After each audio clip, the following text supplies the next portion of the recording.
Salut tout le monde, c'est Lucie de la chaîne Écureuil Ascendant Fourmi. Bienvenue. Écoutez, aujourd'hui, j'avais le goût de faire encore une autre petite vidéo. Je me sens inspirée, c'est le congé des fêtes.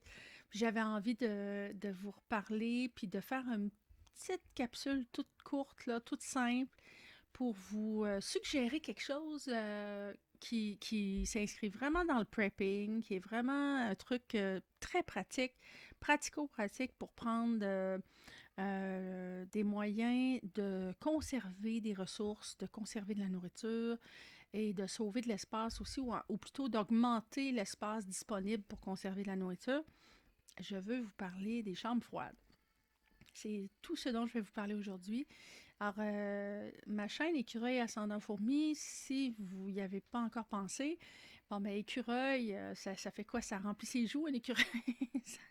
ça ramasse des graines, ça ramasse des noix, ça ramasse des petits glands qui tombent des arbres, puis ça se bourre la face, puis ça se remplit les joues pour faire des réserves, puis ça en cache, puis ça fait des provisions ça fait des provisions en général, y compris pour la saison froide. Et ben, une fourmi, selon la fable de La Fontaine, c'est un peu ça aussi. Hein? La fourmi, qu'est-ce qu'elle fait? Ben, elle travaille fort toute l'année pour ne pas manquer de ce qu'elle aura besoin quand ça va être le temps. Et elle perd pas de minute à se laisser aller au farniente que la cigale, elle, aime tant et qui chante tout l'été, qui se retrouve dépourvue à l'hiver. Alors ça, c'est l'histoire, c'est la fable. Ben, si vous me connaissez, vous savez que je suis aussi une cigale et que j'adore chanter. Mon histoire tient peut-être pas la route, mais dans les faits, si vous me connaissez vraiment, vous savez que je suis quand même une super de fourmi. Moi, je suis quelqu'un qui adore faire des réserves. Pas par hystérie mentale. En tout cas, à ce que j'en sais, il faudrait demander à mon thérapeute. Hein?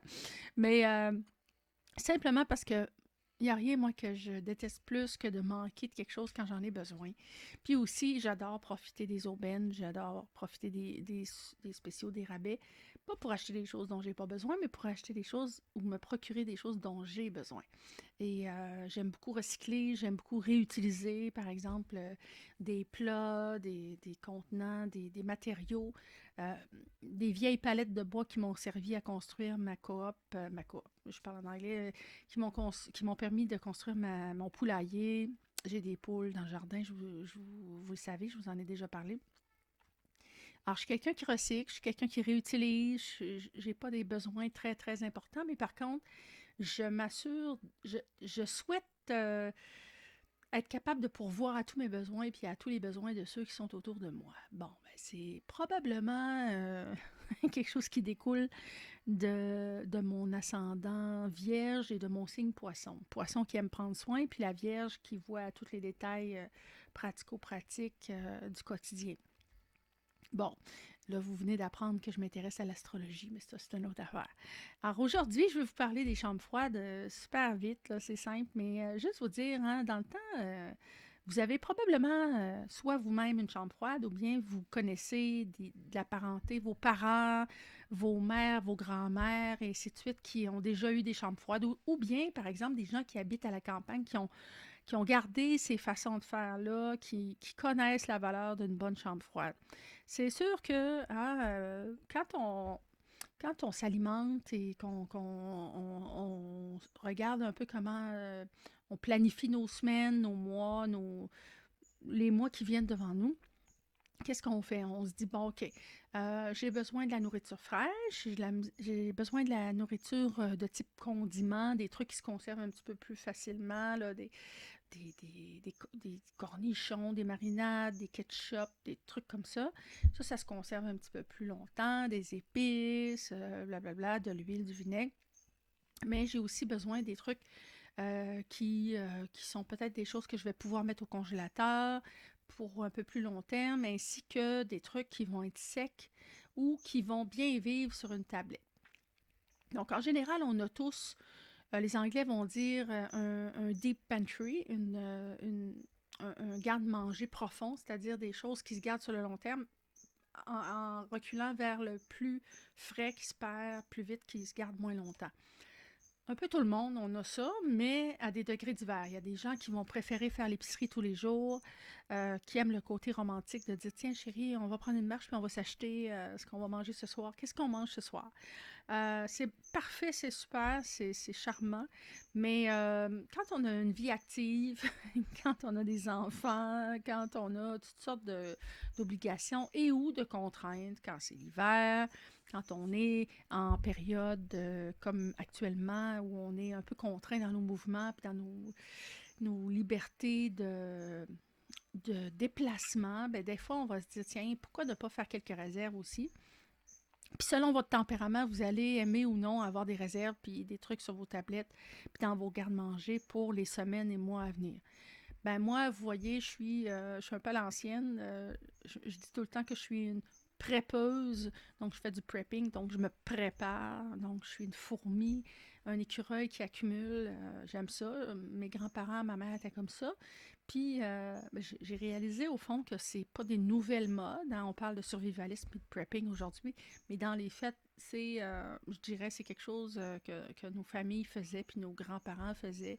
Les gens qui vivaient à la campagne savaient très bien que tout se vivait sur une année, puis il fallait prévoir de saison en saison, puis de jour en jour, en fin de compte, de travailler pour prévoir de ne pas manquer quand ça va être le temps où on ne pourra pas cultiver la terre, où il va faire froid, et ainsi de suite. Ou alors le jour qu'il va y avoir une tempête, le jour qu'il va y avoir une coupure d'électricité, le jour où il va faire très froid, le jour où il va y avoir des vents énormes, on ne pourra pas sortir, le jour où la femme va être enceinte, le jour où le mari va avoir perdu son travail, ou la femme, évidemment, mais là, je parle à l'ancienne un peu, vous voyez où je vais en venir, là, loin de moi l'idée d'être sexiste, mais donc le prepping, c'est d'être autonome, c'est d'être prévoyant, puis de parer à toute éventualité plutôt que de se reposer sur la bienveillance des gens autour de nous, puis du garnement, puis de tout le monde qui nous prenne en charge. Alors, c'est de se prendre soi-même en charge, puis de voir à ses besoins. Alors, bon, OK. Je reviens, là, je suis revenue sur ma philosophie de prepping. Donc, je reviens là-dessus. Euh, Au fond, une chambre froide. Bon, une chambre froide, ça sert à quoi? Ben justement, ça se trouve être un peu un espace qui va pouvoir servir un peu comme un frigo. Donc, ça vient ajouter un espace, de l'espace, on pourrait dire même une pièce à notre maison, puis qui va servir de frigo. Si on n'a pas d'électricité, puis si on est à une époque où on n'a pas un frigo, ben, autrefois, il n'y avait pas nécessairement des frigidaires électriques comme on a maintenant, ben, la chambre froide, c'était l'endroit où conserver ben, justement le fruit des récoltes, les patates, les carottes, les oignons, ces trucs-là. Ça pouvait être bien plus encore. Aujourd'hui, pourquoi on a encore besoin d'une chambre froide? Ben, à vous de me le dire. En fait, ça dépend toujours de vos besoins. Moi, pour ma part, une chambre froide, je trouve que c'est génial parce que essayez donc de mettre un 20 livres de patates dans votre frigo. Hein? Si vous avez juste 2 ou 3 pommes de terre dans votre frigo, dans un tiroir, ben c'est pas grave. Puis vous pourriez aussi me dire que les pommes de terre se gardent bien à la température de pièce. Oui, mais pas si longtemps que ça. C'est pourquoi la chambre froide est intéressante parce que ça peut permettre de vider un peu le frigo des choses dont on sait qu'on va avoir besoin sur un peu plus long terme, mais qui volent de l'espace pour les trucs qui sont frais et qui ont besoin de réfrigération sur le court terme. Ça pourrait aussi être, par exemple, l'endroit où on décharge l'épicerie quand on revient de l'épicerie, des tablettes, des étagères où on peut mettre nos trucs, dont on sait qu'ils ne vont pas geler, mais qui vont rester à température environ de 5 à 10 degrés maximum, euh, un peu comme dans un réfrigérateur, justement. Euh, Puis ça pourrait descendre un petit peu plus, là, je pense que ça pourrait facilement se discuter. Euh, la chambre froide, c'est l'endroit où on peut faire rafraîchir nos breuvages, les bouteilles d'eau, si vous en avez, si vous pensez que c'est une bonne chose d'en garder, des canettes de liqueur, vos canettes de bière, vos bouteilles de vin, quoi que ce soit. Dans le fond, c'est vraiment l'extension de votre frigidaire, de votre réfrigérateur. C'est sûr qu'à certaines occasions, vous pourriez tout simplement mettre votre sauce à spaghetti que vous venez de faire à refroidir, le couvercle un peu déplacé pour laisser évacuer la chaleur sur votre balcon à -30. OK? Sauf que votre sauce, ça va geler. OK? Ça, c'est bien correct. Mais vous ne pourriez pas faire ça avec des laitues, vous ne pourriez pas faire ça avec des légumes qui sont crus, qui gèleraient et qui perdraient, qui seraient qui aurait des risques de pourrir ensuite. Ça dépend. Il y a certaines choses que vous pouvez faire geler sans problème, puis c'est correct aussi. Pour ma part, ben moi, j'habite au rez-de-chaussée, donc je suis à portée de n'importe qui se promène sur la rue. Alors, quelqu'un qui voudrait, ou plutôt, devrais-je dire, admettons un chat qui voit que j'ai une sauce à spaghetti dans un chaudron sur le balcon qui est en train de refroidir, puis que ça sent bon la viande, ben peut-être que le chat ou l'écureuil ou quoi que ce soit, le rôdeur pourrait être tenté de venir voir, ou même, par exemple, une volaille dans un chaudron pourrait être tenté de venir manger ce que je suis en train de faire refroidir, puis moi, ben mon boulot serait perdu. Alors, c'est ça aussi l'intérêt d'une chambre froide. Si vous êtes au 4e, au 5e étage, ça va probablement être plus facile de mettre des trucs sur votre balcon sans problème. Il y a encore les écureuils, les oiseaux qui pourraient arriver, mais vous risquez moins d'être envahi par un rôdeur ou par un ours qui va vouloir manger votre petite porc qui refroidit sur le balcon.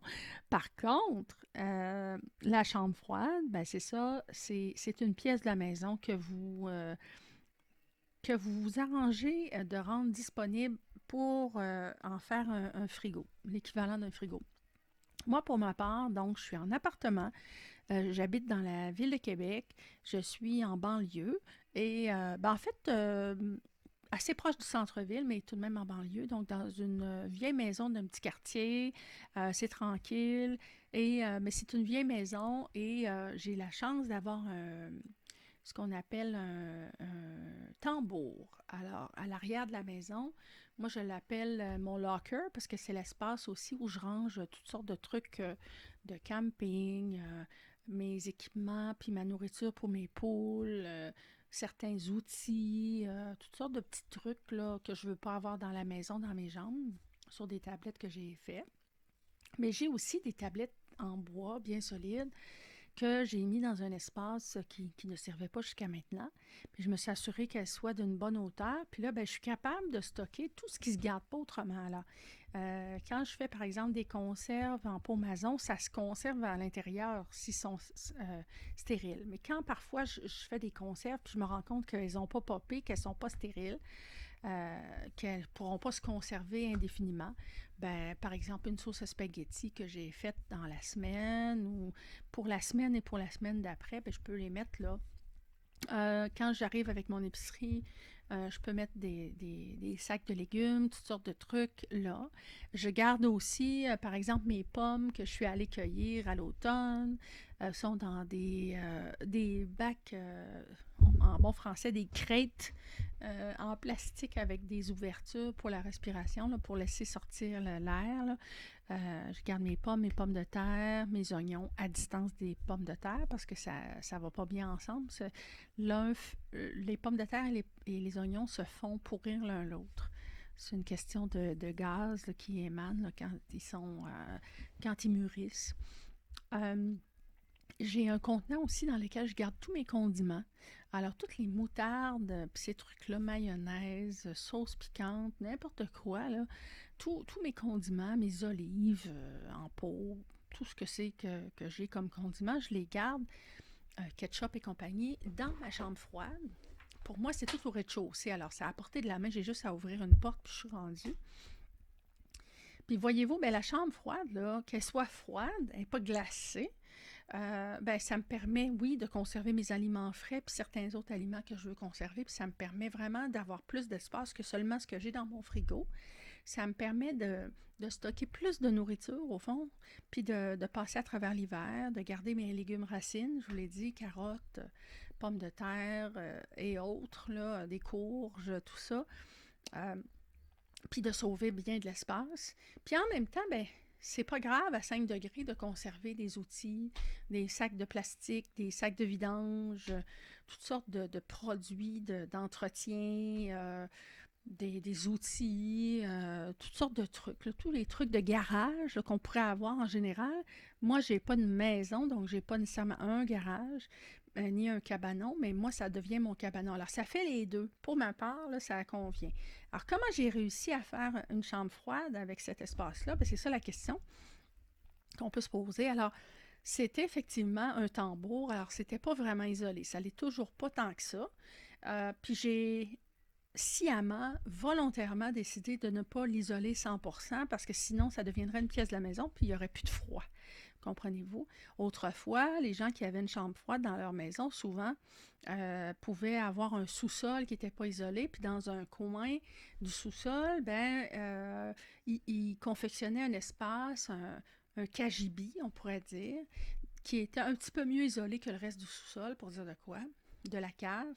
Puis là-dedans, ils mettaient leurs carottes, leurs patates, leurs oignons, leurs courges, leurs pommes, leurs conserves, etc. Et peut-être autre chose, des viandes salées, des trucs saumurés, des choses comme ça, qui se conservent, mais en même temps qu'on veut garder au frais, puis qui n'ont pas avantage à être à la grosse chaleur, évidemment. Pour ma part, ben moi, j'ai pas accès à ça. Je suis dans un appartement, mais un appartement que j'occupe depuis quelques années. Mon propriétaire n'avait pas d'objection à ce que je me fasse des tablettes dans mon locker. En général, c'est rare que les gens pourraient avoir ce genre d'objection-là. Mais au pire, vous pouvez toujours en parler à votre propriétaire si c'est votre cas. Si vous êtes en maison, ben vous êtes encore plus libre. Puis voyez-vous, ben, ça devient une occasion d'utiliser l'espace, de rentabiliser l'espace. Ça, c'est aussi une pratique de prepping. Alors, c'est simple. Hein? Aujourd'hui, on parle de prepping, mais autrefois, on appelait juste ça de la prévoyance. Les anciens, nos grands-parents, et ils pensaient comme ça. Les gens de ferme le font encore. On pense toujours à comment rentabiliser l'espace, puis comment s'assurer de ne pas perdre nos récoltes, de conserver les choses pour lesquelles on a travaillé toute l'année, les œufs que nos poules nous donnent, les viandes, les poissons, tout ça. Ben, qu'est-ce qu'on fait? Ben, il y a certaines choses, évidemment, qui doivent être congelées, d'autres choses qui peuvent être salées, qui peuvent être fumées, c'est bien certain. Mais il y a des trucs qui peuvent se conserver au frigo. Mais quand on a un seul frigo, puis qu'on veut garder plus, ou qu'on n'a pas de frigo du tout aussi, à la limite, quelqu'un qui met un thermomètre, moi j'en ai un, en tout cas dans ma chambre froide, puis qui s'assure de maintenir sa température correctement, il pourrait se passer d'avoir un frigo, donc sauver beaucoup d'électricité aussi. Par contre, il faut penser à l'espace. Moi, j'ai fait des tablettes en bois. C'est du bois, comment on appelle ça donc? C'est-tu du contreplaqué? Mais c'est du vrai bois, une bonne épaisseur. Ça m'a coûté une bouchée de pain chez Home Depot, pour ne pas les nommer. Mais et j'ai fait couper à la taille de ce que j'avais besoin. J'ai traîné ça chez nous. J'ai fait mes tablettes moi-même. Et voilà, j'avais une chambre froide. Puis mon locker me sert aussi de rangement, bien sûr, pour tous mes trucs que je mettrais normalement dans un cabanon ou dans un garage. Cependant, attention, des fois, ça peut arriver qu'on se rapproche de zéro, qu'il y a un risque de gel. Alors, toujours faire attention aux trucs, légumes type laitue, etc. Les légumes sont plus fragiles au gel, alors céleri, salade, etc. Soyez bien vigilants de ne pas faire geler vos trucs. Puis aussi, côté garage, côté cabanon, dans cette même pièce-là, qui n'est pas trop isolée, si c'est le cas, mettez pas des galons de peinture, parce que la peinture ne vit pas bien avec le gel. Pour votre information. Comme ça. Qu'est-ce que je voulais dire aussi? Ah, j'ai isolé un petit peu par contre. Alors, ce que j'ai fait là, j'ai mis des plastiques, vous savez, dans mes fenêtres parce qu'il se trouve que j'aurais pu condamner complètement mes fenêtres, mais je ne voulais pas le faire. Je pourrais le faire seulement pour la saison froide. Je ne l'ai pas fait non plus. Alors, j'ai mis des plastiques de façon à ce que mes vitres qui sont des vitres simples dans mon locker, dans ma chambre froide, soient vraiment quand même isolées. Puis autre chose, sur le reste du mur qui donne sur l'extérieur, j'ai mis de la laine isolante R12, je crois, qui convient au sous-sol. J'aurais pu mettre un petit peu plus chaud. Je pense que c'est R15. Là. J'ai mis du 12. On verra une autre année si jamais je me rends compte que mon succès n'est pas fantastique. Mais pour le froid qu'on connaît à Québec, dans la région de Québec, Jusqu'à maintenant, ça se passe bien. Puis je vais vous donner un autre petit secret. Cette lampe-là, c'est simple, simple, simple. Vous allez comprendre tout de suite. Ça aurait pu être une ampoule incandescente, mais ça, même si ça chauffe, c'est pas tout à fait suffisant. Moi, j'ai eu l'idée parce que j'ai utilisé la même stratégie pour mon poulailler. Puis là, ce que j'ai fait, c'est que j'ai utilisé justement une lampe chauffante. Vous savez, les lampes réchaud qu'on utilise dans les restaurants. Alors, pour les réchauds de restaurants, pour garder les cuisses de poulet, puis les frites chaudes, là, ce genre de choses qu'on retrouve dans des casse-croûtes, par exemple. Ces ampoules-là, ça se vend dans le commerce de détail. Moi, j'ai trouvé ces lampes-là, ces ampoules-là, c'est-à-dire chez Canac. C'est pas pour faire de l'annonce, là, mais je vous le mentionne. Alors, si jamais vous en voulez, ça ne se vend pas si cher que ça. Vous savez, c'est des ampoules assez grosses, là, puis c'est en forme de un peu comme un triangle, si on veut. Là. Voilà, donc c'est ce que j'ai acheté, puis j'ai remplacé ma lampe ordinaire d'éclairage par cette lampe-là, par cette ampoule-là. À noter qu'il faut quand même être vigilant, de surveiller que le plafond ne soit pas trop bas vis-à-vis de l'ampoule et vice-versa, pour ne pas avoir des dangers de feu. Donc, sous réserve, vraiment vigilante, soyez prudent avec ça, vérifiez vos affaires. Mais pour ma part, d'une part, c'est une chambre froide, alors ça garde froid. Donc, c'est comme si la chaleur de l'ampoule contrebalance avec le froid, évidemment. Puis mon plafond ne vient jamais chaud. Puis il y a quand même une distance raisonnable entre les deux. Alors, voilà, c'est un petit truc intéressant que je vous suggère. Ça permet de contrebalancer les nuits trop fraîches, les journées où il fait vraiment froid. Mais c'est à vous vraiment d'installer un thermomètre là, pour garder un œil sur la température qu'il fait dans votre chambre froide.